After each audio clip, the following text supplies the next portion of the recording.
શ્રી સ્વામિનારાયણ મંદિર, કુમકુમ, મણિનગર, અમદાવાદ. સાધુ પ્રેમ વત્સલદાસજી. આજે વિશ્વ તમાકુ નિષેધ દિન છે, ત્યારે આપણી સૌ કોઈની ફરજ બની જાય છે કે આપણે તમાકુ ન ખાવું જોઈએ. આપણા પરિવારમાં કોઈ ખાતું હોય તો તેને સમજાવીને પાછો વાળવો જોઈએ, કારણ કે વિશ્વની અંદર 100 કરોડ માણસો આ તમાકુ ખાય છે અને શરીરની બરબાદીને નોતરે છે. એમ કહેવાય છે કે 80 લાખ માણસો દર વર્ષે તમાકુના કારણે મૃત્યુને ભેટે છે. તમાકુ ખાવાથી કેન્સરનો રોગ થાય છે. એમાં પણ કેન્સરની અંદર પણ 43% લોકોને તમાકુ ખાવાથી કેન્સર થાય છે. અને આપણે સૌ કોઈ જાણીએ છીએ કે જ્યારે માણસને મોઢાનું કેન્સર થાય છે ત્યારે માણસ ખાઈ પણ શકતો નથી અને પાણી પણ પી શકતો નથી. તો આવા વ્યસનોને આપણે તજવા જોઈએ.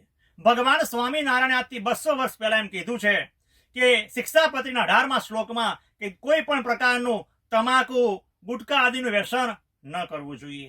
તે ભગવાન સ્વામિનારાયણના વચન આપણે આપણા જીવનમાં ઉતારીશું તો સુખી થઈશું. તમાકુનું વ્યસન કરવું એટલે શરીરની અને પૈસાની બરબાદી છે. અરે એમ કહેવાય છે કે તમાકુનું જ્યાં ખેતર હોય ત્યાં કોઈ પશુ પણ એ ખેતરમાં ઘૂસતું નથી.